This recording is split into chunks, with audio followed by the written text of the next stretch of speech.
Welcome, everybody. Welcome to the show. Welcome to Insanity. All right. Welcome, children. That's you. Hello, everybody. Welcome. Yes. We're here. And a little late. I'm sorry. It was my fault, not these gentlemen's fault. They were here on time. They were early, actually. They were waiting to go because they can't wait to talk about these topics today. We've got a bunch of great topics. Ian, how's it going, my friend? Welcome back. Legendary Drops. How are you? I'm great. I'm fantastic. We've had a bit of an explosion in subscribers lately, so that's been an absolute blast. And Yes. It is absolutely raining amazing video games from the sky right now. It's like an unending stream of not only great content, but just good times. Exactly. And Mark, welcome. The other half of the Just Gaming podcast duo. Oh, yes, it's been really good just playing games right now, man. There's just so much good stuff to play. It's a really good time to be a gamer. Very good time to be a gamer. I was just saying that in the chat earlier. I was like, 2023, guys, is honestly shaping up to be one of the biggest years of gaming yet. It's got so many good games already, so many on the horizon. We're going to be talking about several coming soon. Diablo IV, Final Fantasy 16, which is not just beloved because, hey, it's a PlayStation exclusive, but no, we're excited for it because it's a good-looking game. It's a great-looking game. It's a great looking game. It's a great-looking game. If you guys didn't catch it, PAX East yesterday, they had this like behind the scenes thing. They were talking about the game really extensively, really great stuff there. They showed off some cool things and yeah, we're excited. We're going to talk about that a little bit later. But Ian, Mark, today we're going to get started with, let's talk about something really light first. Let's talk about Redfall. Okay. Redfall, of course, Arcane Studios. They invited a bunch of content creators and journalists even to come play the game. They all flew out. I know somebody who went, Colt Eastwood, good friend of mine. Yep. He flew out. He got to play the game about an hour and a half's worth. The game itself, it seems like generally it's being liked. Some love it, but there are some complaints about it. I know. I see the cat. See the cat, guys? The cat's always in the way. That cat has ruined more streams than I have. Yeah, I love it. He's actually jumped on the escape button during a stream before and just shut it down. So I have to be like real careful with him around. Yeah, I don't know if you guys seen any of the impressions on Redfall so far, but some people are stating that, some of the cons that I've heard are like the AI isn't very good right now and needs to be kind of tuned up, especially the people within the game that you're fighting against, not necessarily the vampires, but the people are kind of stupid. They're running into each other. I want to say, like, every bit of gameplay that I have seen, it looks like all of the people that they're coming across are just standing in place. Yeah. They're just waiting for somebody to shoot them. Like, there's no conflict. It's just like, bam, bam, they're dead. You keep walking, bam, bam. And then you'd see the only combat that I actually saw was usually between vampires and human. Yeah, So. There was certain areas, and I've heard people talk about this too. It's weird because it's like it does a total 180 at times. Like sometimes the AI kind of surrounds you and seems kind of smart, and they're all coming at you, and it feels like, man, maybe this single player experience is going to be kind of hard without a friend. Maybe it's more tuned to co-op, but at the end of the day, it's not out yet. We can't like put an official stamp on it and say this game's going to suck. But it is one of those things where you have to keep in mind if the AI is looking kind of spooky just a few months out, maybe it will be kind of spooky. I don't know. But, are you guys interested in playing this game at all, Mark? You interested? I'm definitely going to try it. It hasn't really spiked up for me to where I'm like, oh man, Redfall's coming out in May. I'm ready to go. And it's one of those things. It's like almost. The more I see of it, the kind of less excited I am about it. But yeah, with the AI, I don't like. That's not something that's just like, well, they got 2 months to get it corrected. That game's probably pretty much done, except for polish. You know what I mean? So it'd be kind of hard for them to go in and rewrite AI coding. Yeah. So it's kind of tough. Shanti in the chat says that's part of what killed Deathloop for him was the AI. Yeah. I mean, I've been playing Valhalla. And I know it's a game that you liked, Assassin's Creed. Yeah, it was decent. I run into the same problem where the AI is sometimes just dumb as a box of rocks. I think we run into that with a lot of games. To be honest. I mean, almost every game has a problem with your mob type AI, but I think if the bosses and like the elites in that game if they're smart enough, it should be pretty interesting, I think. Yeah, for sure. How about you, Ian? Are you excited or interested in playing Redfall? So, like, it's always looked like a pretty solid game prospectively, especially something for Game Pass, because I think Game Pass needs a couple wins. So they've got one right now. Like, Wolong. I gotta stop you. Yes. Wolong and Hi-Fi Rush are pretty good wins right there. But what I'm talking about is like an actual like Xbox made. Yeah. Okay. Like first party title, not a third party. Yeah, sir. Yeah. I'm talking about. Yeah. So for a prospective title for them to get a win on as a first party title, it looks somewhat exciting. But this is the one downside that I see that a lot of developers seem to always want to hold their game and hold the information back on the game until it's too late, and then the game comes out and there's something that they just somehow didn't foresee. And in this case, it might seem like it might be the AI. I really, really wish more developers would either take advantage of early access or they take advantage of demos or betas earlier than just a month or two before the game comes out, because that's not enough time to fix a lot of issues. This is an interesting question I heard that was posed on another show yesterday. And usually I hate to watch other shows because then it kind of influences me on my show. And I don't kind of like to do that. So I tend to stay away. But yesterday I was watching something and the host really had a good question. And he posed this to his panel. He said, after seeing everything about Redfall, the recent stuff, would you have bought it? Would you buy it for $70? Wow. No. No. And what's crazy is Redfall's also, just speaking about the money, it's also doing something that Game Pass hasn't been used to, which is adding the add-on is an extra $30, right? So you get the initial base game for, your sub, and then you have it added on $30 to get, added content. But no, at $70, I probably wouldn't buy that game. No. And it's not just about the AI guys. No. Don't get me wrong.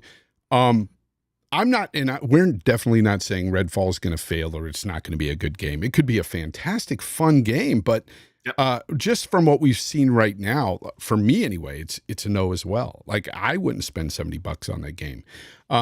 And I see fun speculation in the chat. Mav, I see you. And he even mentioned, he said he's glad it's in Game Pass so we get to try it out without risk. And I noticed that's been a common theme among Game Pass subscribers. Like, oh, well, at least I get to try it.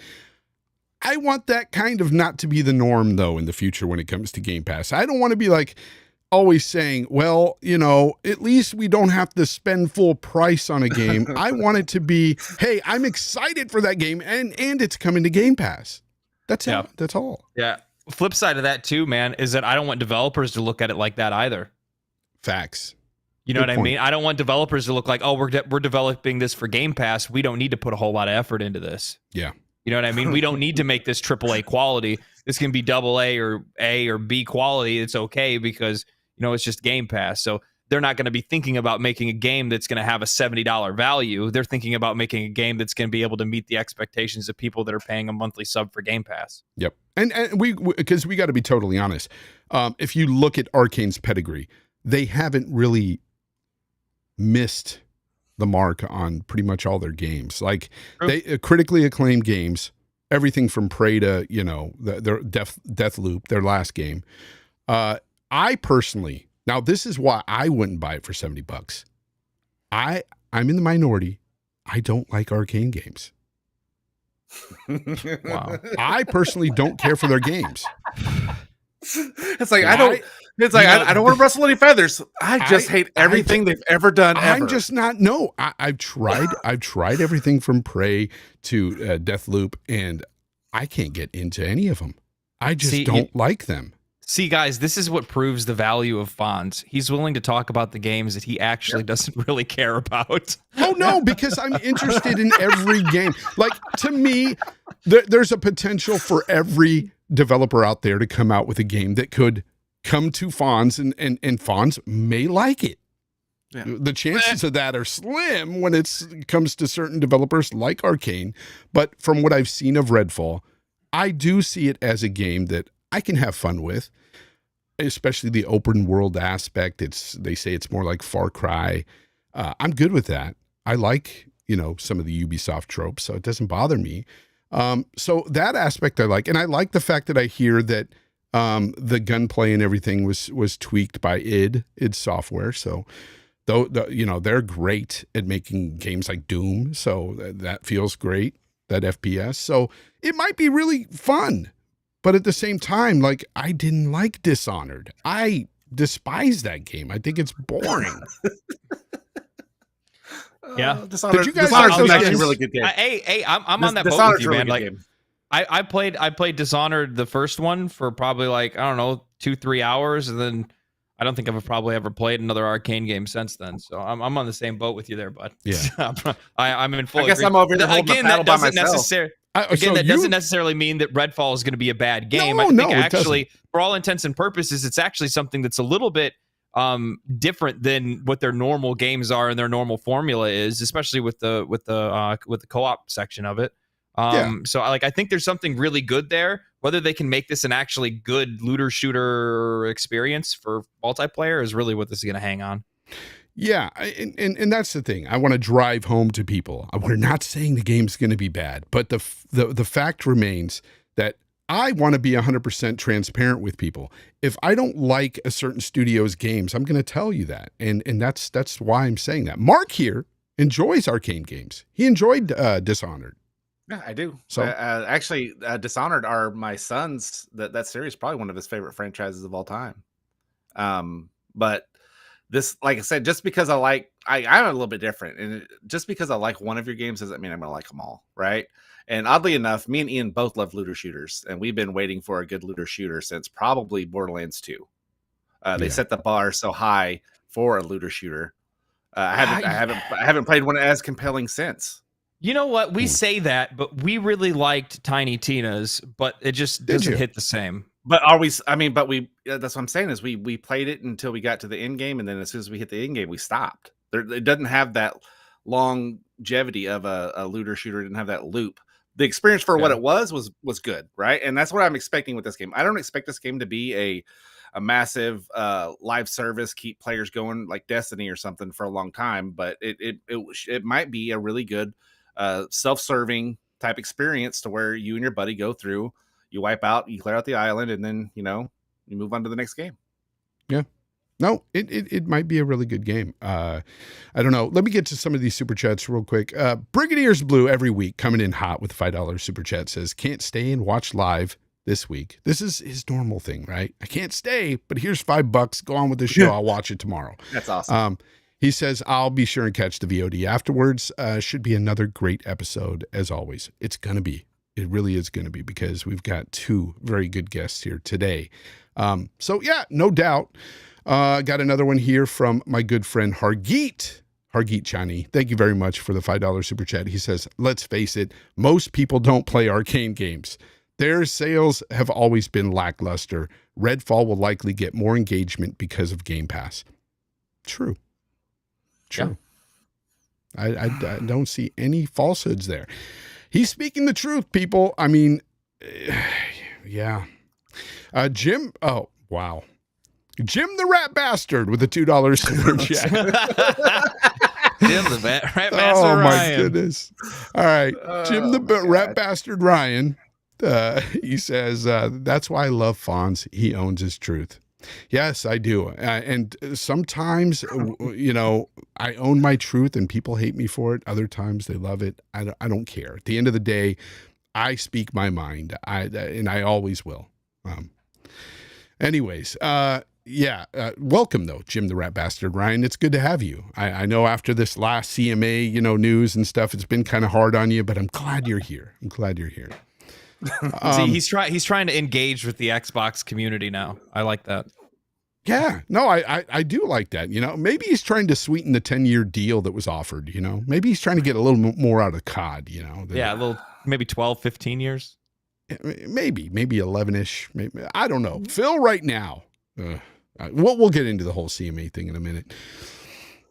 Falcon X says, "Oh, he gets to catch me live." Well, welcome. I'm glad you do. So, Redfall, it's on your screen, guys. The chat. I want to ask you guys. You know what? Maybe I'll make a poll. That's what I'll do. I'll do a poll. Why not, right? Because engagement is everything with chat. True. I think. Okay, go ahead. No, I think, man, Xbox, and I love Xbox, but their business practices for the last since the Xbox One has kind of put them in a pickle to where almost every game now going forward, now that they've kind of gotten their stuff together and with Game Pass and trying to put out first party titles, have really painted themselves into a corner where like every game has to be this absolute, banger of a game, because Xbox fans have been starving for, first party content. You know what I mean? And so I kind of feel bad. I think, I don't know. I think Redfall might get, and even Starfield to an extent, might get a little unfairly judged, criticized because of it, because of that. And it's sad. I mean, not just from the Xbox community, but just from in general, the gaming community as a whole. You're not way off there. I think that there will be people that will unjustly criticize these games only because Microsoft. And it's funny. I say this a lot. It seems like there was a point in time, and it's still kind of there, that where it's cool to just shit on Microsoft and just praise, everything that Sony has coming out exclusively, except for what was it? Forspoken. And that's really not a first party game from Sony. So it's really unfair to put that on them. But man, Square Enix can't get a break. I mean, every game they're going to get a big break soon here. Yeah, they should. They should with this Final Fantasy for sure. But I'm just saying, like, every time they go after the Western, market with Forspoken or Marvel's Avengers or any of these other games that they brought out, that's not Final Fantasy, has not done well, Ian. No. I mean, I think really they're just not properly leveraging. I mean, they sold off their Western studios, right? Yeah. So like they really don't have much of a connection over here. So I think that, I hate to say it, but it's like they have a really this really weirdly magnified version of what like American culture or Western culture is interested in, and that's one of the reasons why they're running into so many issues. You can kind of see that. Like I would make the joke all the time that like when you watched the trailers for Forspoken, it reminded me of like a CW like TV show trailer. Like it was just like super cheesy, over the top dialogue. Like nobody talks like that, and it's super unnatural. And I'm like sitting there, I'm like, is this what they think that we like? Like, why would they think that we would like something like this? Nobody would like anything like this. So it's like they just didn't know what audience they were trying to target. And I think that's a lot to do with the fact that they got rid of their Western studios to begin with. So they didn't really have anybody to leverage to figure that out. And I also look at it a little bit differently. Like Square Enix didn't make those games. And a lot of people are like, well, their name's on it because they publish it and it's under their umbrella. That'd be like saying that Redfall is a Bethesda game. It's not. It's not a Bethesda game, even though they're under the same umbrella. You know what I mean? So, well, for Forspoken, I gotta go back with you on that, because that studio specifically is creative. Yes, that's one. Creative Business Unit 2, but they just renamed themselves. Yeah, Luminous. That one's that one's a little different, but like and they've been Marvel's Avengers and the other ones like that. It's and they've been absorbed back into Square Enix, and it's funny how people will try to defend Luminous and say, it's just they've got a raise now, that they got a 10% raise coming back home to Square Enix. It's all good. Nobody got fired, but guess what? The studio was abolished because they put out 2 big projects that failed. Yeah, they pulled up a bulldozer to the front door and said, "All right, guys, time to go." That's just the honest truth. So let's talk about Square Enix and their upcoming game. Let's talk about Final Fantasy 16, of course. Yes. Let's go ahead and get into some fun here. Again, I've got a little bit on the screen up. I didn't record the whole thing and put it up here for you, what they talked about yesterday on PAX, but there's some footage up here that you can look at while we speak. I think it looks cool. I think it looks really cool. I think everything from the combat to the story, of everything that I'm hearing anyway about the story, I think it looks good, man. I like the fact that you're playing this protagonist through his teen years up to his 30s. Like, and you see the progression, not just physically in the game, but just the way the narrative goes and everything. There's a lot of progression with your character here. And I love that in a story-driven game like this. So I'm excited. I am too. I got so I'm so sick of hearing Ian talk about Final Fantasy 16. I watched this video this morning and I liked it so much that I was like, oh my God, I need to buy a PlayStation. And then I was like, okay, well, wait. And then Ian's like, you are so dumb. Just go on Steam and buy Remake right now. And I did. And I started playing it. And it's good. A beautiful game too. Yeah. Because I told him, he's like, man, Final Fantasy 16 looks really good. And I'm like, but you haven't even played Final Fantasy 7 Remake. He's like, so I don't need to play the other one. I'm like, yeah, but like, you could just go play a good Final Fantasy game right now if you wanted to. Like, you don't have to wait a year to play it on PC. You don't have to wait 3 months to go play it on PS5. I'm like, you just go play a good one right now. I'm like, it's weird for you to talk about wanting to spend, $600 to go play one that's not even out yet when you could pay literally on sale right now on Steam $30 to go play one that's out right now. Yeah, I like the way they call these new summoning, the things that you summon, icons in the game. And I like how they all have a backstory. And some of them are revered as heroes, while others are just slaves to be used in battle and things like that. So you get where the terminology comes from, right? Explain it. Final Fantasy 14. Really? Final Fantasy 14, all of the summons that we classically know from Final Fantasy are all called icons in Final Fantasy 14. And also, I don't know if you saw the thing, but they brought up a picture that it shows the team of everybody that's working on Final Fantasy 16, and it is quite literally all of the heads of Final Fantasy 14 that are working on this game. So not only is it Naoki Yoshida, but you can even see on the screen right now, they got Koji Fox, which is the localization and translator. It's the people that did the story beats for you played Heaven's Sword, right? Heavenly Sword? Heaven's Ward, the expansion, the second expansion for Final Fantasy 14. No, I did not. So when you get to level 60 in Final Fantasy 14, that's the Heaven's Sword expansion. It's their most awarded, critically acclaimed expansion that they've had for the game. It sold more copies than anything else. Actually, by the way, I hate to be one of those people, but if any of you guys own a PlayStation or own a PC, you can actually play up to level 60 for free. So you can play through an incredible story, or incredible for like a single player story. But the team that they have together that's making this game is honestly probably our generation's best developers across the board. Real quick. So on the screen, you're seeing where you start with the protagonist in Final Fantasy 16 as Clive Rossfield here. You start as a woman and you turn into a man slowly into your 30s. You see the progression, right? You see it. Yeah. I'm questioning all kinds of things at every picture. So from Karen to Chad. Yeah, Karen to Chad. No, it just, I don't know about that haircut, man. I don't know what they were going for in his teen years, but not good. Not good. That's I want to talk to the manager is what that is. Yeah. There you go. That's exactly what it is. I need to speak with the manager. That's the haircut you got going on. But he looks cool there. And he's got a dog, people. Who doesn't want a dog in a game, right? I mean, look, I'm going to say something that might sound kind of odd or whatever, but when I was a kid, anytime I had a dog companion in a game, I thought it was the coolest thing. I was always like, yeah, this is so cool.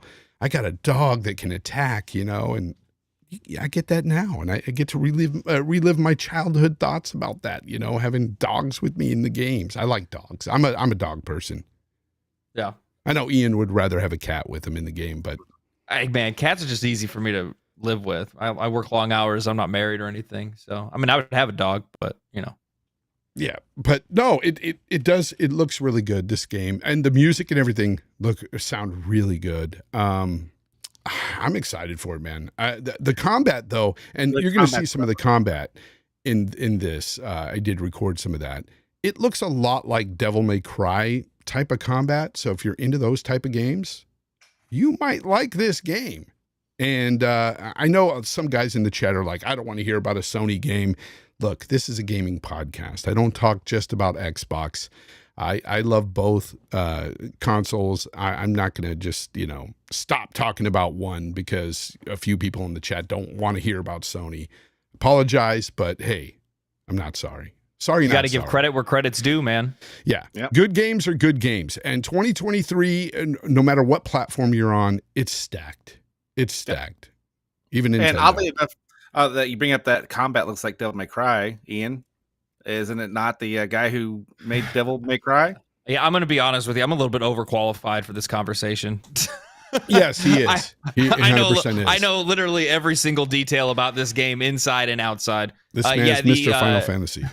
I am Mr. Final Fantasy. This game, the combat director is, oh man, I can't remember the name off the top. You failed. You failed. You're no longer that guy. So yeah, I know I could have been. So but the combat director that they have for this, he actually worked on the combat system for Devil May Cry 5. So obviously he's pretty well, developed when it comes to making good combat systems. Because did you play Devil May Cry 5? I played a little bit of it. I didn't beat the game though. I used to have a really high opinion of you. Yeah, I'm sorry. I didn't. And it's quickly going down. Well, there's a reason for that. I can't get into the narrative in that game at all. I think it's cringe times 100. It's supposed to be. It's really just bad. It's supposed to be. But look at this. This looks awesome. It looks so fun to me. I can't wait to. And there's my dog. See, I get my dog in the game, and I get to sit on. So I think like dog combos are like on your directionals or something like that. Yeah. Look at that. Freaking awesome. Yeah. Really graphically, the game is an absolute wonder. So did you get to the part of PAX where they brought up the part of the presentation where they showed like the community's misgivings, their issues that they have with the game? Bro, no, I didn't. But hold up. God Emperor Sofa King. He says, looks like Forspoken. Sir. Well, you know what, Fonz? Crack does not smoke itself. Someone's got to do it. So. Yes, true. My gosh. Might need to get your glasses, man. It looks nothing like Forspoken. It looks nothing like Forspoken. This character isn't near as sassy. Yeah. The language isn't nearly as spicy. Not nearly as WB. Yeah, not nearly. No. But yeah. No, so there were some community complaints. And what were some of those complaints, Ian, about this game? Okay. So first off, I want to preface this with something before I get into this. Normally, anytime we see a game that's coming out, maybe we'll get a developer update similar to something like that we're going to have with Starfield coming up soon, right? Starfield! There it is. Yes. So something that we'll have like with Starfield, where they're going to talk to us about the different systems that are in the game. They're going to talk to us about all the different, things that they've done to make this the greatest game that it possibly can be. They're going to show off the engine. They're going to show off the graphics. They're going to show off the story and the voice acting, et cetera, et cetera. But very rarely do the developers actually sit down and go over common complaints or common misgivings or untrust of the fan base, right? So Naoki Yoshida, the producer for Final Fantasy 16, as well as Koji Fox, his translator and the community guy, because is basically what he is. They sat down, they put up this graphic up on the screen, and it showed the community's most the things that they're worried about the most, right? And one of them was, why does this game look so dark? It's so dark. I don't like this. WTF. Another one was like, you took away my RPG out of my action RPG. Another one was something to do with the characters and the story. This isn't Final Fantasy, is basically one of the other complaints that was raised. But the list kind of goes on, right? And they actually tackled every single one of those questions head on. Most of the time, you will never see a developer tackle those questions. They'll just ignore it entirely. Did they tackle the talking glove? No. Because that's what they're saying. It's got a talking glove. That's a bad sign. That's Forspoken adjacent. But it's not the main bad guy, so it doesn't count. There's a talking glove? Man, there's so many people that don't care about Final Fantasy in the chat. And you know what? It's so sad. It's sad. It's sad. It's sad. The game looks good, people. And I mean, well, the problem is they see Sony on it and they're like immediately trash. Yeah, but at the same time, those folks are sitting there talking the same thing about Game Pass and what PlayStation fans are going to say about them. We can be better. Yeah, we can be better. We can appreciate games. People, we can appreciate games no matter the platform. Don't make me lord over all of you with my PC. I can't wait to get into this game, and I'm just going to stream it to all of you on Sunday afternoon. No, yes. Oh man, who doesn't want to? Who doesn't want to play this game? Just look at the character progression again. Look at that. Yeah, it's amazing.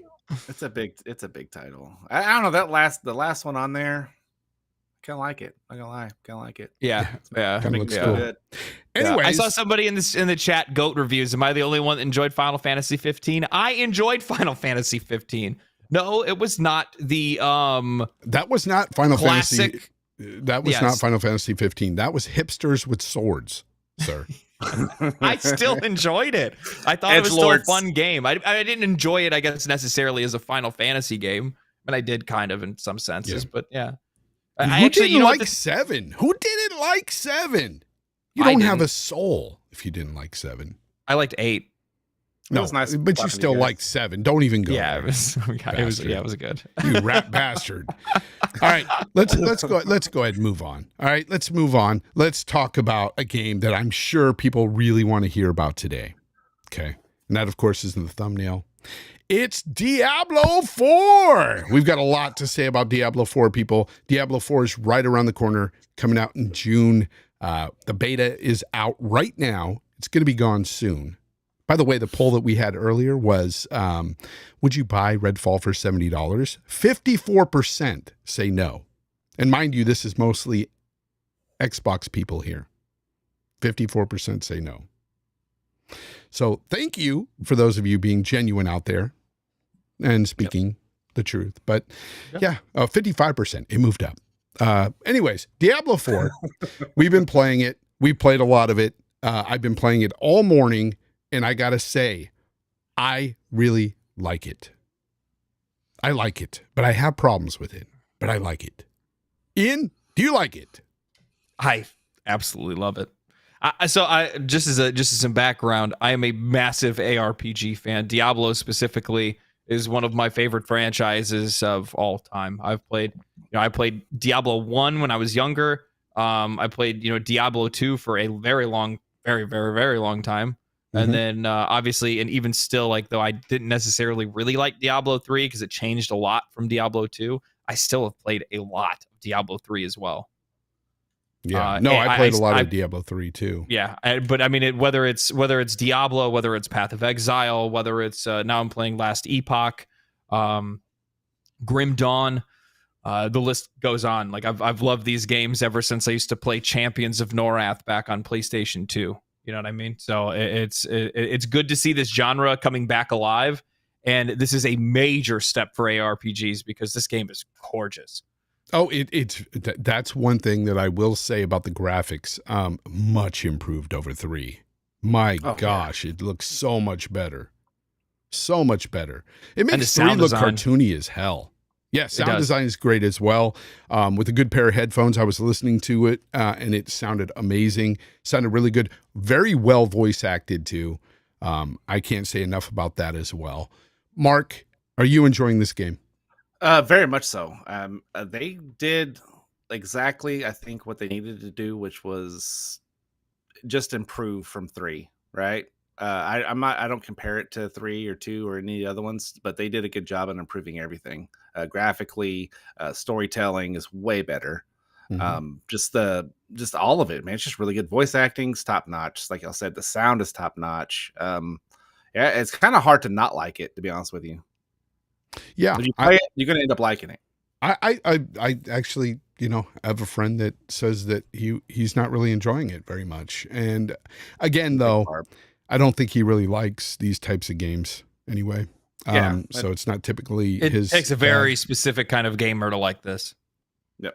Because I mean, this is basically you run around, kill stuff, you loot stuff. You have to love the upgrading aspect in it. You have to love the expansive skill tree, the climb, and you have to love to figure out. And this is what I love about games like this: figuring out which path you want to go on these skill trees and what is actually going to make you the most OP possible. Yeah. And I love that whole aspect of trying to figure it out. And I like respecking and trying new freaking, builds. And you could say it's all about the grind. Yes. So the way I've done it. You like to grind? Because we're going to talk about the positives right now. Yeah. Okay. And we're going to focus on that first. So for the positives, like, again, with the skill tree, I think having a massive skill tree is definitely a huge positive for the game. I love the fact that I can go different routes in this game, especially I'm playing the Druid right now. So I haven't tried any other character yet, but the Druid, I've had people tell me, I stopped playing the Druid at level 7. It's just boring. And I'm like, well, you didn't play long enough. You got to you got to unlock stuff. Some of these skills don't come until level 13, and there's some pretty good skills, right? You have to wait a while. So the Druid at first, it's very melee based, right? But you do get companions later, and then you get skills like, like with the vines and stuff and the poisons. And when I started unlocking that stuff, the game just opened up. The Druid just freaking became massively fun. So people just don't take the time to, wait. They just want instant gratification, right? They want something super right away. I want to feel like I'm super duper OP. And you don't feel like that with the Druid at the start. But by level 13, 14, you start feeling pretty damn good.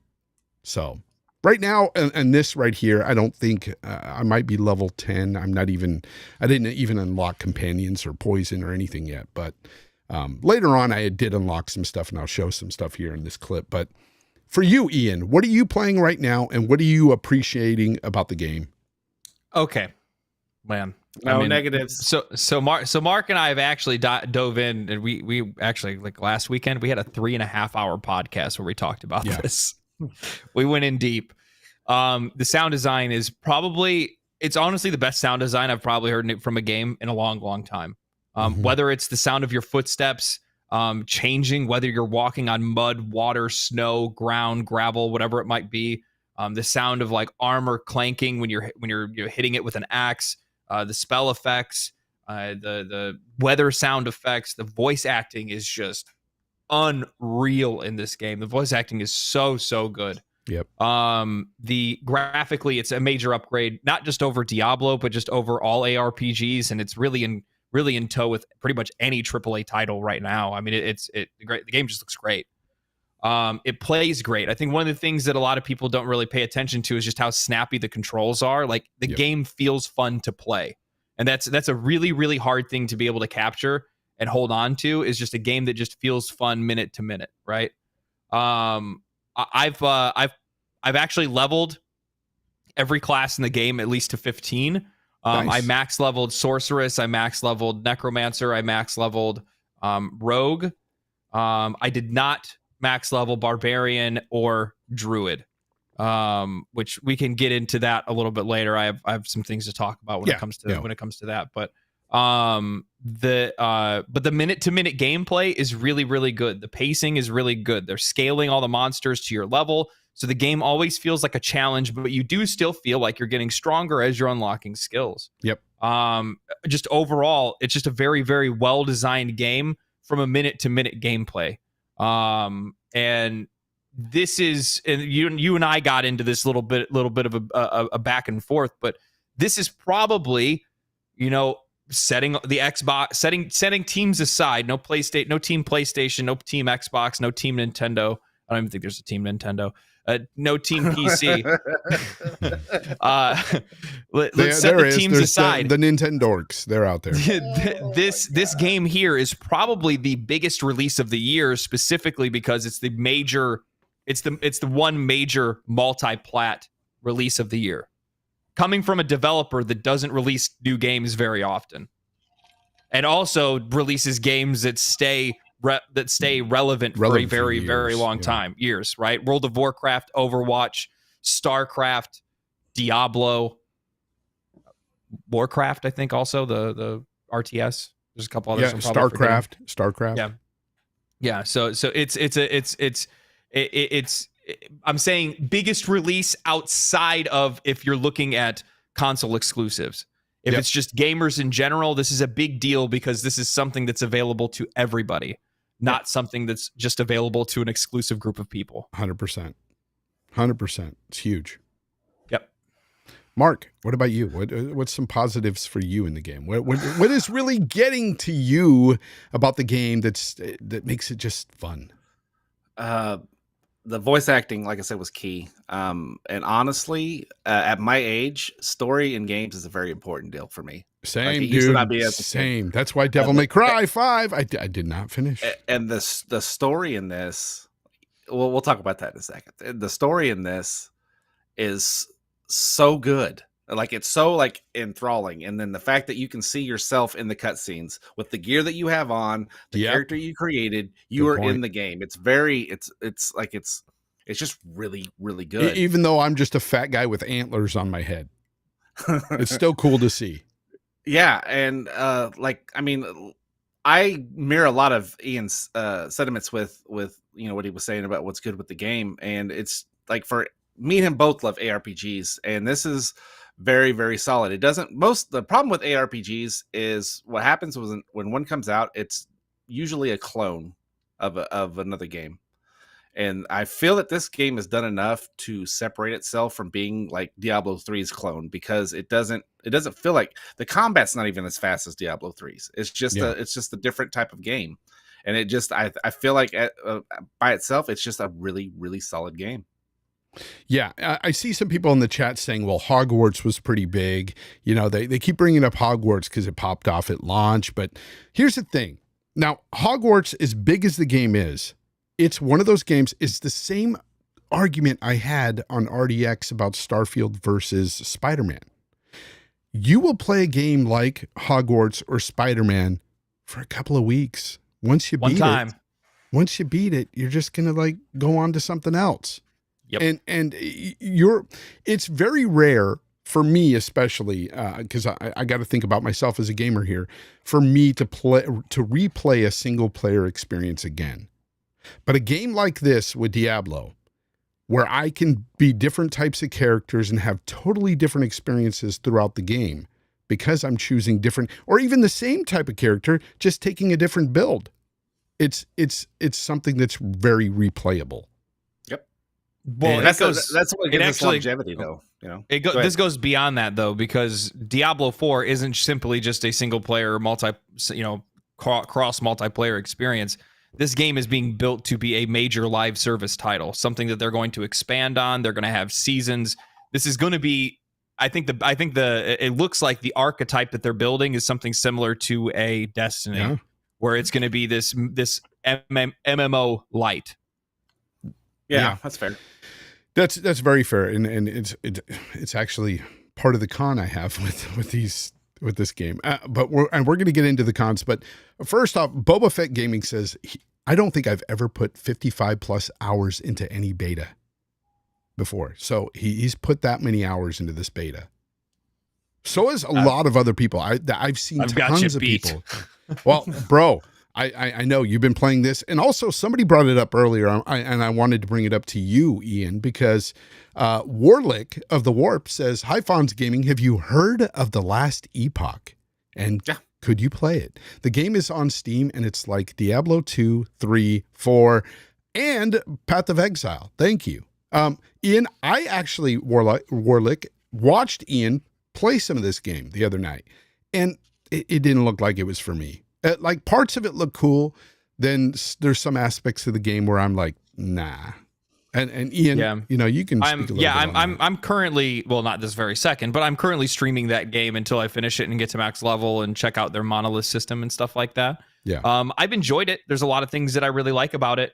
However, there's just a lot of things that make it also unapproachable for the casual player. Yeah. And that's the one thing that actually I keep forgetting to bring up that Diablo 4 does extraordinarily well, because the ARPG community has really kind of consolidated itself within PoE, and then Diablo 2 Resurrected, which isn't really leaving an option for the casual player, the guy that, you know, just came home from work, you know, working at your local Lowe's and you know, just wants to mindlessly turn his brain off and find sweet loot. You know what I mean? Why has it got to be Lowe's? Why can't it be Home Depot or something? It could be Home Depot. Biased. Why can't it be? No. Those Home Depot players, they play Path of Exile. He's so biased. They're more highbrow, you're saying? Yeah. Well, I mean, if you probably haven't looked at like Path of Exile, but Path of Exile has I've tried 5,000 IQ skill tree with about like 45,000 different options and stuff. It's pretty in depth, and the build guides are over an hour and a half long. So yeah, and it's a wild experience. Trying to do it is very it hurts to try to fix it. So if you can even get the materials to be able to respec in the first place, otherwise you're just going to make a new character and start over. Dang, it's that bad, huh? Yeah. That's why Diablo is such a great step in the right direction for Blizzard specifically, is because this is something that the general casual gamer can get into, but the hardcore player can still specialize in and enjoy. Yeah. No, so let's get into some cons. Okay. Ian, what are some of the cons you have with this game here? Class balancing. Okay. It's terrible. Expand. It's god awful. It's like I'm actually questioning whether or not they've even played their own game. I'm beyond frustrated with this. I've been boiling about it all day. Sorceress feels incredible. It feels incredible to play. You feel powerful. The minute to minute leveling up, you always feel great. You go to play, I played Rogue. Rogue, also fun, fantastic, dangerous. You want one wrong step and you could get one shot. Necromancer, overpowered. One of the builds you don't even die. It's just you just walk around and everything just dies around you. Barbarian and Druid, absolutely garbage. They feel like absolute ass to play. And well, I don't go that far, man. It gets better. You haven't played Sorcerer. Okay. No, I have not touched any of the others. You're right, but I've watched a lot of video and I see how easy mode Sorcerer and Necro is. It's not just easy mode. It's just they're fun. They're actually fun. Okay. So you're right, but it does get better later for Druid. Barbarian, I have no idea, but I've heard similar sentiments that you're saying now about the Druid and Barbarian. And I think a lot of that they're saying has to do with their melee class.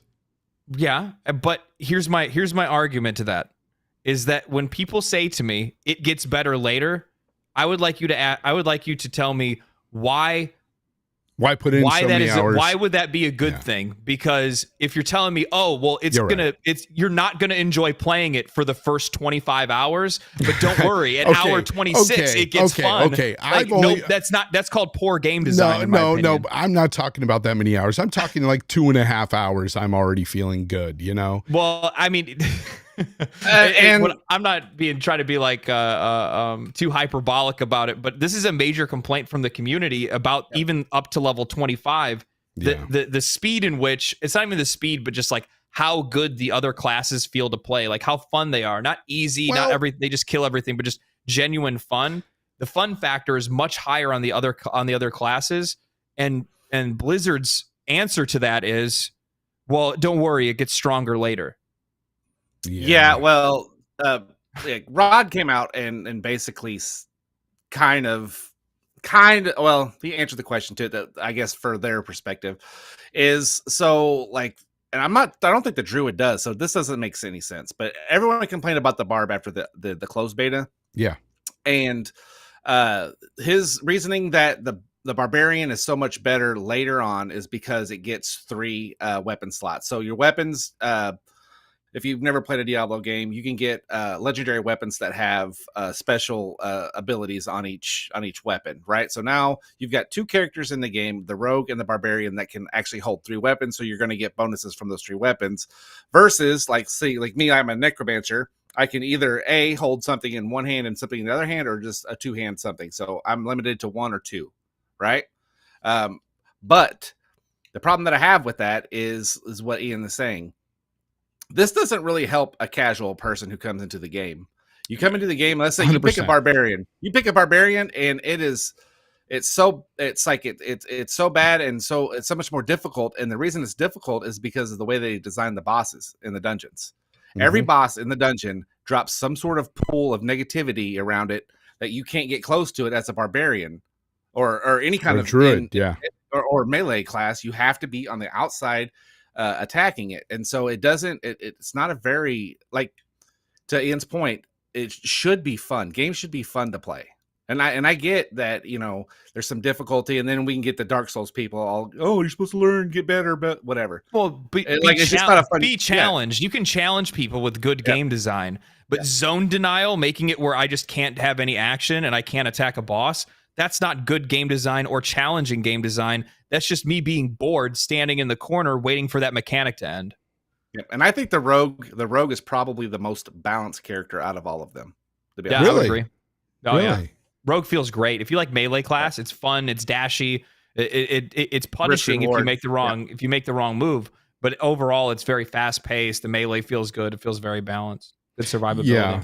I definitely, to your point, Mark, about it not being very conducive for, or appealing to the casual gamer out there. The druid, definitely, if you just start out, it's not as appealing as the rogue or source. I've watched a lot of videos. Such a cool character. I've watched a lot of videos on it, and it's like, yeah, the other characters seem more powerful early on. And I think a lot of people like to feel that, especially, I talk about it in games all the time. I like to feel powerful when I play, right? I didn't feel that at first with the druid, I'll be honest. But again, around level 15 or so, I felt really good.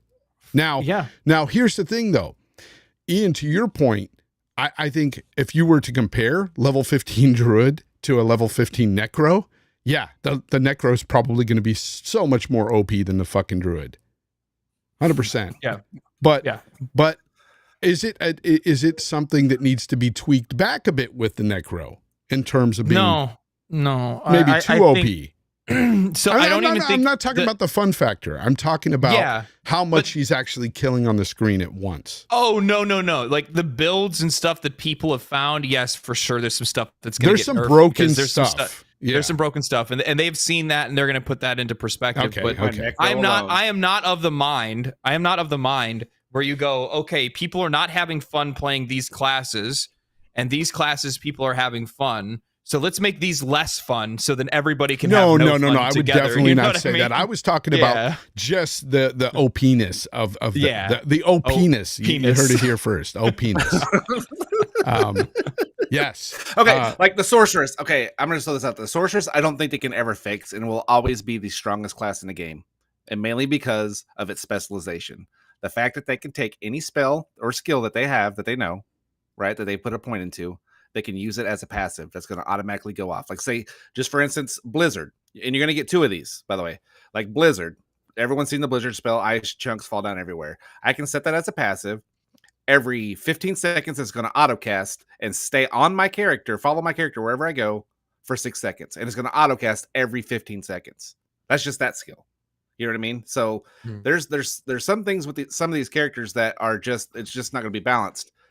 Which brings me to PvP. Yeah, like what Boba Fett's saying. What Boba Fett's saying, like chain lightning for the source and the corpse explosion will get nerfed. Yeah. So and I brought this up during my 10-hour Diablo stream on Friday. 10 hours, guys. 10-hour stream. 10-hour Diablo stream on Friday. I brought this up, but ARPGs just always, over time, they have always kind of, depending on, especially how this game is, because the enemies can teleport around, and then there's also like zone denial, where they'll put like an AoE underneath them and you can't walk into it or you'll take damage. Because of that, this game favors any class that's ranged. So no matter what, there's a balance issue that they have with the game where they're going to have to tweak up these melee guys. Otherwise, they're going to have a hard time just because of, lack of movement for the barbarian and the druid as well. Because I think the only druid movement you have is like the bear charge and then like your dash, right? Yeah, because your dodge really is what it is. Well, that's okay. So one of the negatives I have with Diablo 4 is the fact that now you might not really understand this because you play on PC mostly, Ian.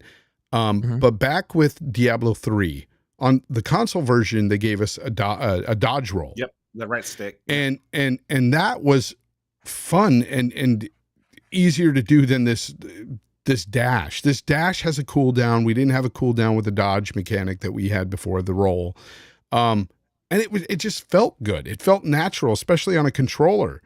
They got rid of that. They don't have it here anymore. And it kind of sucks that it's not there. Well, to be fair, Diablo 3, it was OP. Yeah. The OP-ness of the dodge. Yeah, the OP-ness. There it is. The combat changes that they made, like I said, they made it more tactical in this game, is because that dodge can now iframe as well. So it's supposed to be used when you need to use it. Does that make sense? And that's why that was their reasoning. I'm giving you all of Blizzard's reasoning, but that's why it is the way it is now. Yeah, but I missed that roll. I do miss the roll. You guys didn't have that on PC, but I did like that. So I would like to comment on something that I'm seeing being brought up in the chat. Yeah, this game is not coming to Game Pass. Yeah, they've already said it wasn't. They've already said Blizzard has come out. Even if the deal goes through, it's not coming to Game Pass for at least a year. Well, we'll see. Yeah, we'll see. I don't see that. Like, I mean, yeah, technically they could, but I think what it is that they're Blizzard is saying that now. Okay. Yeah. But if once the deal goes through, Microsoft can say something totally different. And well, yeah, that's true. But it also depends on, we don't know what kind of deals that they have signed behind the scenes as well, though, right? Yeah, true. Yeah. But yeah, if it becomes a Microsoft game, it'll be in Game Pass. What's the chance that Sony behind the scenes is like, hey, can we pay you guys some money not to put this on Game Pass? Yeah, that's not happening. That's not happening. That's not happening. Bro, expect this game going into Game Pass when this deal goes through. It will be. It will be. May not be day one because the deal may not go through by then. FTC still has to do their little thing, but we'll see what happens. But I assure you that once Microsoft takes over, this game will go to Game Pass. That's going to be positive. That's going to be rough for pre-order. How are you going to handle that? So you're going to have a ton of returns. Well, you're gonna have a ton. Well, it depends. It depends. What if the deal's not gone through till July or August? Well, I mean, even still, that undermines the value of the people that already spent $70 on the game. Like, I mean, it sounds great in theory, but the problem is they've already spent the money. How can you return a game that you've already spent 50 hours in by that time? Well, I get what you're saying, but also it still undermines the value of the people that paid the money. As an Xbox player, I'm just put yourself in their shoes. How would you feel if you just spent $70 or $90? Oh yeah, I would be to buy Diablo, and then a month or two after the game came out, now it's on Game Pass. Yeah, I would feel that way too. Yeah, I would feel that way too. But at the same time, if I spent the money to play day one, I don't think I would say anything because it came out a month or 2 months later on Game Pass. I spent the money. I've done that before, matter of fact, with a game in Game Pass. I bought it and then it came out in Game Pass later. I don't care. I got FOMO. I want to play day one. Yeah. So there's a lot of people you just don't see it that quickly in succession, though. You know what I mean? Like 6 months later or a year later, it comes on Game Pass. It's a different story. But if you're talking about like within like a month or so of it being out, that's... Because let me ask you something. I'll flip it on you and say, all right, if you know it's coming for sure in Game Pass by August, are you going to wait? Yeah. No, you're not waiting, Ian. Well, I'm not going to spend $90 just to play it 2 months early. You're not going to wait to August to play it. Oh my goodness. $90? I don't think you realize how cheap I am, Fonz. 90? Who's spending 90? Oh, he can bump in a wall and suck out a brick, dude. I promise you. The dude is cheap. Okay, I'm cheap too. I'm very cheap, Ian. But when it comes to FOMO, I'm playing this game day one. I have to play these games day one. I mean, more power to you, but and not to get y'all off track, but I do want to bring this up before we get off of this topic. Oh, go ahead. Go ahead. My biggest pet peeve with this game is its skill tree. Oh, why? That's one of the pros for me. We have significantly less skills than we did in. I'd go as far as say probably any Diablo game. Really? Is it that much less than 3? Yeah. With 3, I haven't compared the two. So if you look at your skill tree and you have the 3 or 4 selections, so you had the same 4 selections in Diablo 3, but on top of that, you also had 5 runes to choose from to alter those. So now your build diversity is a lot less. Like this game's going to hit its meta builds a lot quicker than Diablo 3 did, I think, because there's only going to be so many skills. Probably. It's not as vast or varied to be able to accomplish that. And also my other pet peeve is I don't think this game is going to be near as fun to play solo as it is to play co-op. Have you played co-op with it? I have not yet, and I want to. That's where this game shines. Is that co-op? Yeah, I want to. For sure. By yourself, the mobs are so sparse from what you're used to in a Diablo game. Really? Yeah, it's so like it does get better when you play with others. Oh my god! When you team up, we were playing me and 2 of our buddies during that 10-hour streamathon. We got together and it got crazy, and it got crazy pretty quick. It's a lot of fun. This game really shines in multiplayer.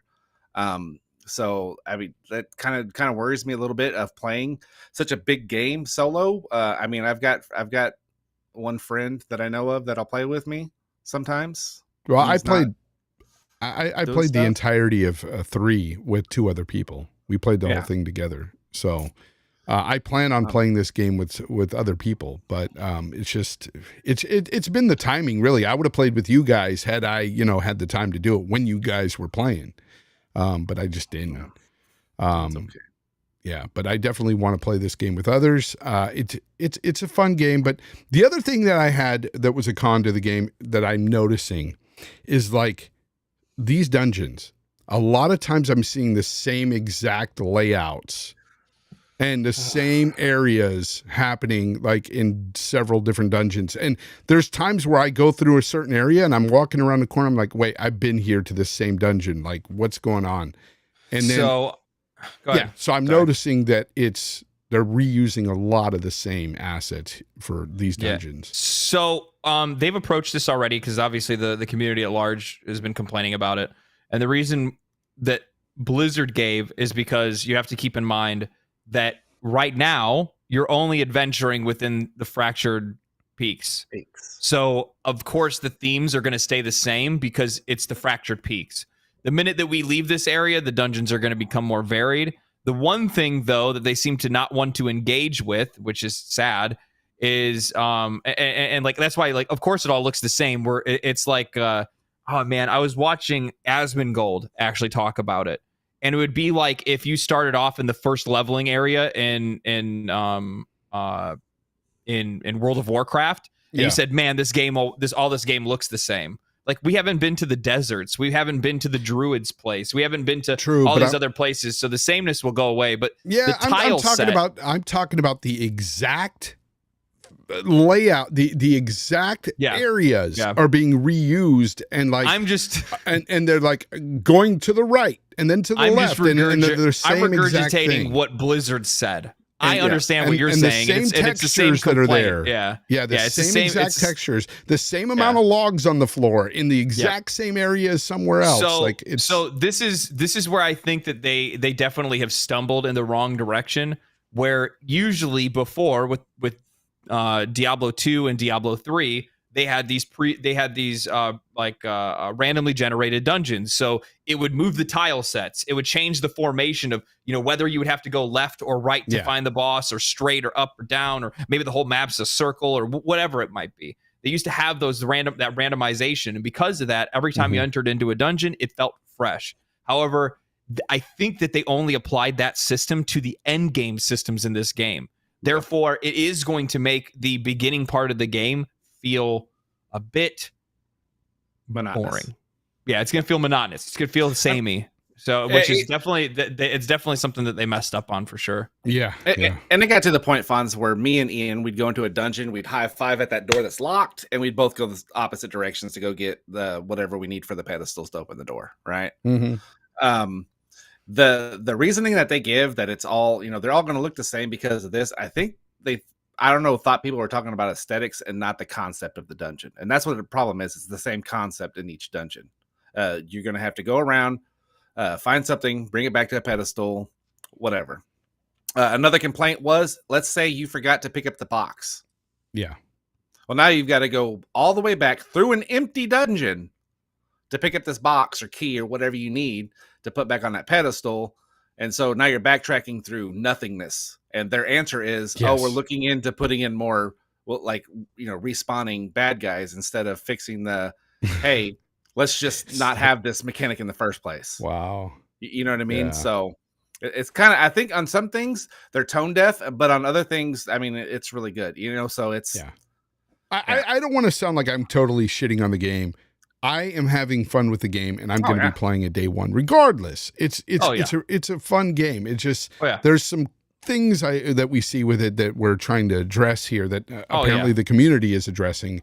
The only thing that makes me really nervous about this, Fonz, is the fact that out of every developer that I know, Blizzard is the most bullheaded when it comes to listening to their community, because their community will go, no, we want it like this, and they'll go, you think you do, but you don't. And you're like, no, we do. And they're like, yeah, no, we know better. And it's like, no, you obviously don't. And they're not as flexible as, say, like Square Enix or somebody like that, who's a little bit more receptive.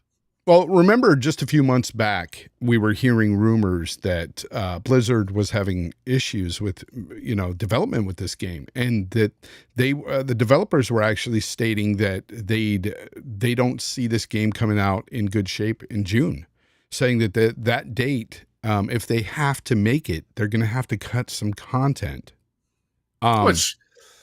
Which probably makes sense. I mean, and they'll be allotted to do so. So you remember Destiny, right? Content was cut out of that game to give people a vanilla slice of the game, and then they added it in as DLC or seasonal stuff. So I'm not defending that practice. I'm just saying I could see them 100% doing that. Yeah. Yeah. You know what I mean? If they've already announced that they're going to be doing seasonal stuff, then like, okay, we'll go ahead and put this other section of the map that we left off, so, section CA3 or whatever, and then there you go, we got a new little area. So yeah, we'll see. But so far, we're all enjoying it. We're all appreciating what they're offering us here right now. Hopefully, the game is great when it does come out in June. Hopefully it's all intact, and just, they've hopefully they do address some of the stuff that we've been complaining about, or the community. Hopefully they do bump up the druid and the barbarian a bit, give them a little flavor there, something at the beginning to entice people to play at the start, because I do say it does get better later on with the druid. I don't know about the barbarian, but again, your point to having to wait hours or play hours through a game for it to finally be fun for some people is a problem, Ian. I think there's a problem. I think what magnifies that is when you're playing alongside other people on the map, because it is a cross-server game where you see other people playing. You see this sorceress just stomp on the ground and kill everything in front of it, and you're over here still fighting a passion, right? Yeah, I'm just clawing over and over, and you're over there doing shit. No, now I've got freaking poison vines grabbing people. I've got ravens coming down, swirling people. I've got wolves attacking. I've got things happening on the screen. Yeah. Matter of fact, let me see if I can get to any of that, because I do have some gameplay of that later.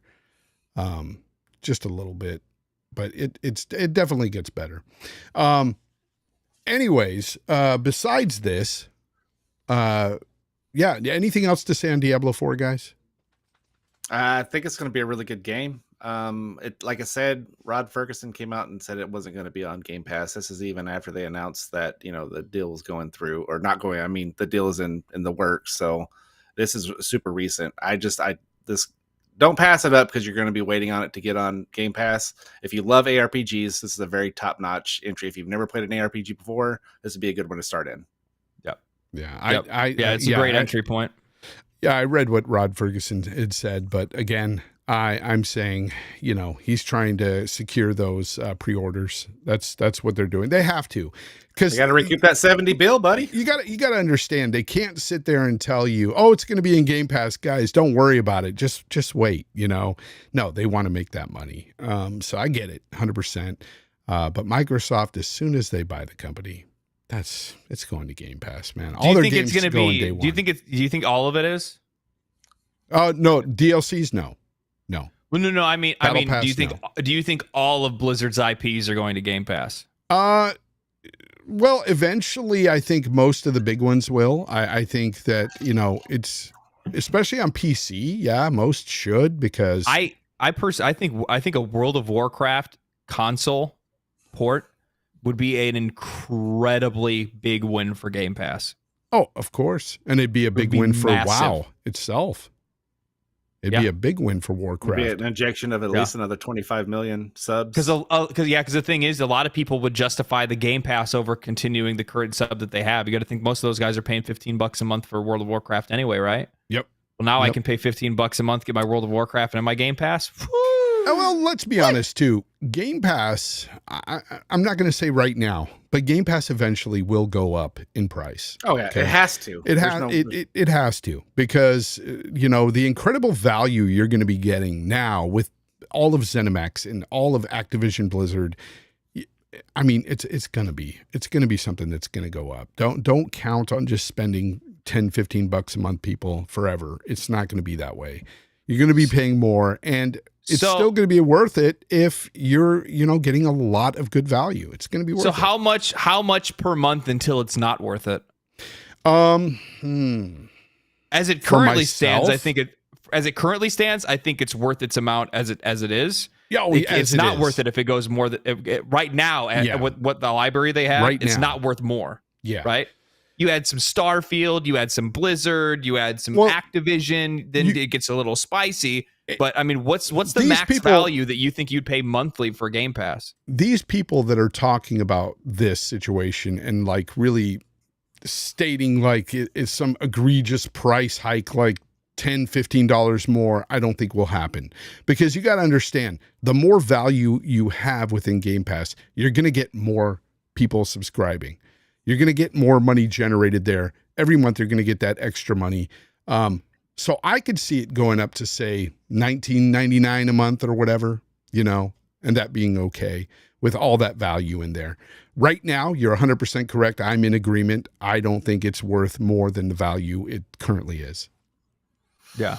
I keep an eye on chat as things kind of go by. I did see somebody actually ask what would happen to BattleNet after the that's a good question. acquisition.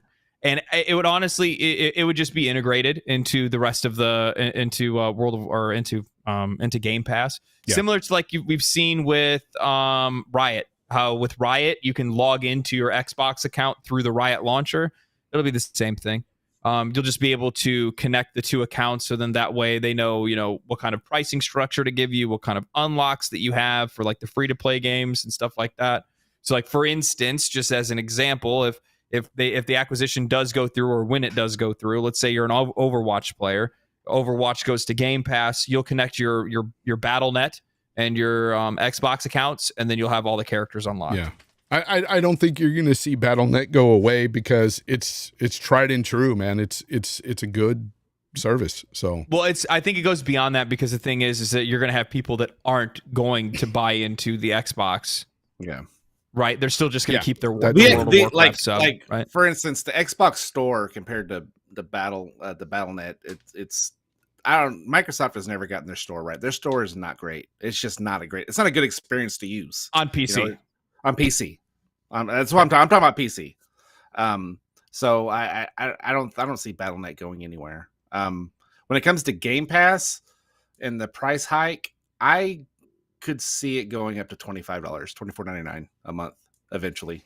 And that's the only way. It's like, because all of us can talk about, all this podcasters and all the YouTube personalities, they can talk about, they're getting this deal. We have no idea what Microsoft pays a publisher or developer to put their game in there. We don't know if they get paid per download. They don't know if it's a lump sum and then a paid per download. We don't know. And they've also stated, Microsoft themselves has stated, so have developers, that every development deal is different. Yeah. So it's like it could get stupid. I mean, the same thing happened with Netflix. If you can't keep elevating, the quality of stuff. The more quality games that you have in there, the more they're going to have to pay. It's going to have to be a balance of what Microsoft's going to charge versus what they're going to pay developers to put stuff in there, right? It's going to be a balance. I'll be honest, even with all of ABK and ZeniMax, as much as I love, a lot of these games that come from all these studios and publishers, I would be hard pressed to pay more than $19 a month. Yeah. Well, I would really think long and hard if they tried to get it much more than that. And I'm talking giving us all their games. I mean, all the freaking CODs, all the Blizzard games, all the, ZeniMax games that we get, everything. I would have to think twice about paying more than that. Yeah. And people's justification for it that stay in it will be, let's say it does go to 25. They'll say, well, that's still less than a game, right? It's still less than buying a game a month. And I get all of this. Yeah, but right? When you pay for the whole year, that's quite a bit. Yeah, like it's a lot. If you only play a couple of games, it's not worth it. Nope, it's not. So it is not. You got to start thinking about it that way. Jarrett Bishop in the chat says $15 is the absolute max for him. So even if they have all those games, which is, I don't know, man. Right now, it's the max for me now, currently. But later on, man, with all that stuff, I don't know. At $20, they have to up what's in there for sure. They're gonna have to up the quality of what's in there right now. And they're not planning on upping it right away anytime soon. They've been saying this over and over, that don't expect a price hike anytime soon, or because they're getting the ABK deal, that it's going to be upped in price right away. But I do think that within 2 years' time, within the next 2 years, you're going to see a price hike on Game Pass. Oh yeah, for sure you will. 100%. Yeah. It's probably, and to be honest with you, it'll probably be more than people are expecting. Not anything too crazy, but definitely enough to shock a few people for sure. Speaking of PS Plus, Sappho, she's in the chat. She says, "But aren't you guys already paying for PS Plus? Look, I forgot that I had a card link to my PS5, and it just paid for it the other day, and I was like, what am I paying for PS? Oh my God, it paid for their freaking PS Plus. I don't even freaking use it, really. Really? I thought you were on it all the time. No. And because they don't do day and date with their service, I don't want to jump into any of that. Like, well, day and date ruins games, Fonz. 100%. That's why Diablo 4 sucks. Lesser right? experience. Yes. No. Eventually, let's talk about this real quick, guys, before we get out of here. Let's go ahead and talk about the CMAs. The CMA has Is that an award show? Yeah, the Country Music Awards. Yes, Country Music Awards. Let's get started. Yeehaw. Welcome. All right, everybody. Yeah, there you go. This is from the CMA. They had an independent panel of experts look at this, and this is from Martin Coleman from that independent panel of experts. He says, having considered the additional evidence provided, we have now provisionally concluded that the merger will not result in a substantial lessening of competition in console gaming services because the cost to Microsoft of withholding Call of Duty from PlayStation would outweigh any games from taking such action. Mark. Yes. What did you think when you saw this? Yeah. That's what I thought. It's kind of common sense, really. I mean, so following all of this, I've kind of got a conspiracy theory put together for you. Bring out the whiteboard. So Call of Duty, where's my red string? So Call of Duty makes $7 billion a year, right? That's what Call of Duty does as it is right now, where it sells $7 billion a year. It's a lot of money. Seeing as how Bungie was purchased for $4 billion, right? I just find it super odd that Microsoft is giving out 10 years deals with all these companies. It's, PlayStation, blah blah blah. So what's 10 times 7 billion? Is that 70 billion? Is that weird? Is that weird that they're going to use PlayStation to pay for their own under contract to pay for their own purchase of ABK? I don't know. I think it's kind of weird.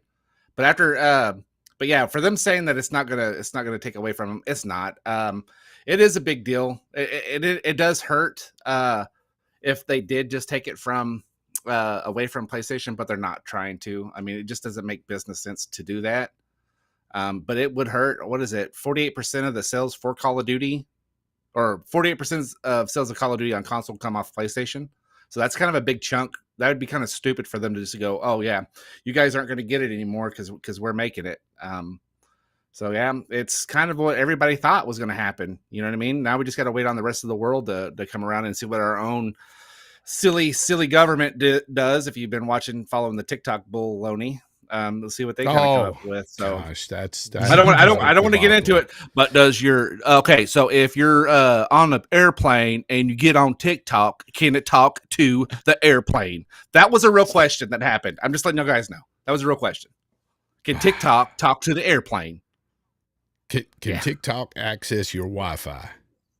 Yeah. Okay. Is TikTok talking to my wife? Because she ain't answering my calls. Is TikTok in my head talking to me right now, telling me to ban your ass? No, why am I dancing like this? My wife wants to know why TikToks keep showing me these thick, juicy girls. I don't get it. She doesn't understand either. My pupils are dilating every time I turn on TikTok. Is that your fault? No. Oh God. Yeah, it's just weird. But yes, our government is, sometimes I question it. But the FTC, we'll have to see what they do with whatever they're going to do there. Ian, you, man, like what do you think about this situation? It seems like it's going to go through now, this ABK deal. Yeah, I think it's pretty much over with. And honestly, it's I'm since I'm somebody that's usually like middle of the road when it comes to this kind of stuff. I'm not on Xboxes or PlayStation or anybody's side, to be honest with you, because I'm just more. I just don't like exclusivity to begin with. You and I have had the discussion about it, in the past. As a PC gamer, I mostly. I mean, I have my PlayStation. I also have an Xbox as well. But I it's not something I usually like to subscribe to because I think it kind of limits games overall. But I think this is good that it's going to be good, that they're just going to get it done. And I think it's actually going to be good for PlayStation because they just need to get over it and focus on other things. 100%. They need to. You know what I mean? And I've said that for a long time now. They need to focus outside of that whole genre that they've been used to creating all the time. The third-person action adventure game. And it works. Yep. I mean, come on. They make a lot of sales there, but they need to venture off into other genres. They need a first-person shooter. I know they just totally got rid of that one that they had. What was it? The Killzone. Yeah. They totally squashed that. They've like killed all their shooters in the past. Yeah, which is going to come to bite them in the ass on this one, that's for sure. So, if they would have kept on to that and continued to work with that title, specifically Killzone, because it did actually have a decent following for a little while. There was Resistance as well, yeah. Yeah, Resistance was another one. Insomniac, which could make that. You had SOCOM as well. And and that's the thing to keep in mind. Sony has studios that can make some pretty solid shooters. Yep, and that was kind of the answer that Microsoft had, right? They said, while you're getting this 10-year deal, can't you make some kind of competitor to Call of Duty? And I know that's a stretch because to tell somebody to make a competitor to such a juggernaut like Call of Duty is kind of insane. It is insane. It's insane, like for both ways. This is like such a mute argument, and I've heard it a lot from your super pro Xbox guys. Well, why doesn't PlayStation make a shooter to compete with Call of Duty? Well, to compete? Well, Microsoft's had 20 years in the industry. Why haven't they made any games that competes with PlayStation? Like, well, you could get even more, specific with that. You can say, why haven't they created a first-person shooter to compete with Call of Duty? Yeah, they've got, because you can't. It's hard. Yeah, they've got 343 with Halo, and look at that mess, And yeah, it's just a weird. It's just a weird argument to take. It's so weird. And Boba Fett says Bungie is among the best. He's right, and Bungie is with PlayStation now. We've said it time and time again. They can take some people from Bungie and take another studio from Sony and collab, make something great. And yes, you can make a really good game that a lot of people may like, but to say that you can make a competitor to COD is a large task, a very large task. It is. I mean, look at Battlefield lost repeatedly to Call of Duty year after year after year. Yeah, and Battlefield's a really big game. Comes from a big publisher and an awesome developer. So speaking of, have you guys looked at the finals at all yet? Yes, I have. Fonz, have you not seen that yet? The finals. No. Yeah. Yep. So there's a subset, a group of guys that worked for DICE, right? And they went and they started their own studio recently. I can't remember the name of the studio. I heard about this, but I didn't. And they went and they made a first-person shooter called The Finals. And I think it's in its closed beta right now. I've seen Jack Frags and a few other larger content creators making videos on it. It looks very good. It looks disruptor in the market good. Like it's something that's very fun, fast paced. It looks like something that can be potentially good for the competitive scene, like the like Major League Gaming kind of competitive scene. And it's all using Unreal 5. And it's pretty bonkers what they've been able to pull off with this. So it's Call of Duty mechanics with Battlefield's destructibility. That's what it is. Yeah. Nice. I got to see that. And speaking of Unreal 5, I don't know if you saw those tech demos and everything they've been doing recently with Fortnite and other games. Some incredible looking stuff, man. We're about to get treated to some amazing visuals this generation. Yeah, it's about to blow open. Did you see the procedural generation that it does? 5.2? Yeah. Unreal. Oh my God. Looks really good. That right there excites me for a game that, an ARPG that does have procedural generation in it. I mean, it is amazing what they just did with that. It's so good. So cool. And they had a lot of Sony fanboys salty this week when they showed Hellblade 2, that little, CGI or whatever it was. Yeah. That looked really good. That thing looked incredible. A few guys were out there stating that why are people excited about showing an actress, doing some lines, and they thought it was like really her. They didn't know it was. Yeah, no, they thought it was just filmed. Yeah.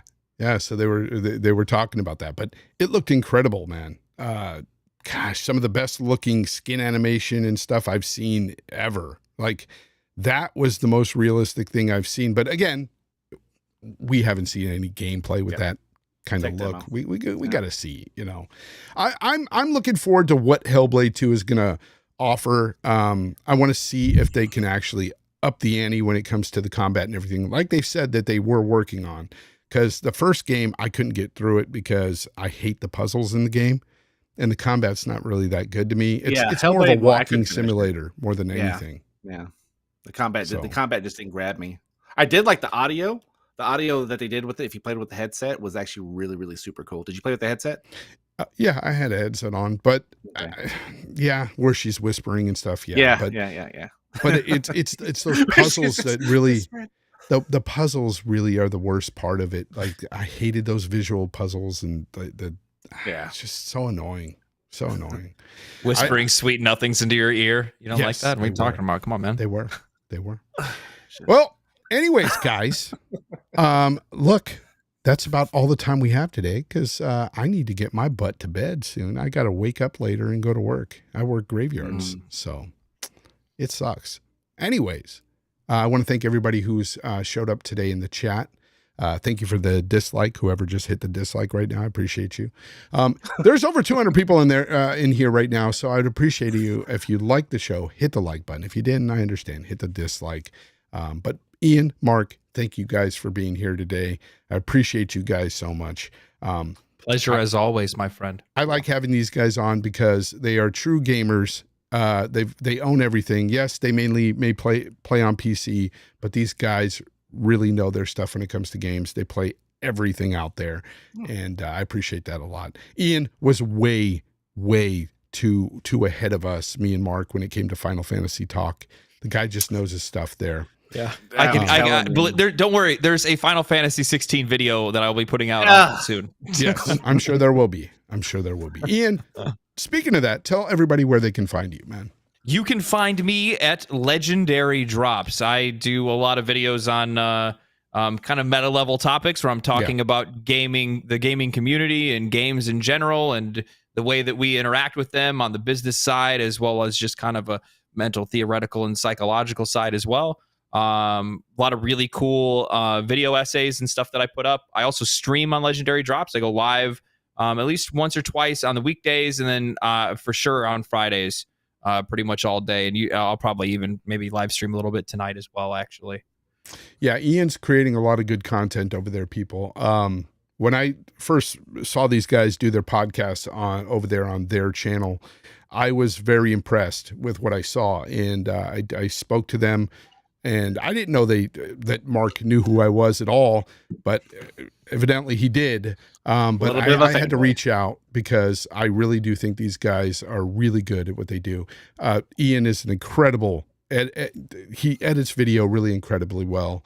And he has a lot of good subjects and talks a lot about these games and stuff, and really gets into these games. And I like that. I really like the essay style videos that he does. So great job there. I'm glad you guys are blowing up. Cool stuff to see, man. Really cool. Mark, where can they find you, man? So we started a second channel called Legendary News, and that's where I'm going to start creating Ian just doesn't care about the news. He just hates it. Like, he hates news. He likes to talk about the games. He wants you to hear his opinion, and that's the only thing that matters. Yes. His opinion is the only thing that matters. I like both aspects. Yeah, I'm gonna start putting up news articles there, and also like some for our RPG fans, updates, post, patch notes, that kind of stuff. So it should be pretty fun. And that is where? Legendary News. So we got Legendary Drops and Legendary News and the Just Gaming podcast on that channel. So go ahead and follow these guys. And where on Twitter are you guys? I'm at Just Gaming Pod, and he is at Who Cares? Just Come to Mind. Ooh. Wow. Spicy. Okay. Oh, hey. Okay. I am at Legendary_Drops.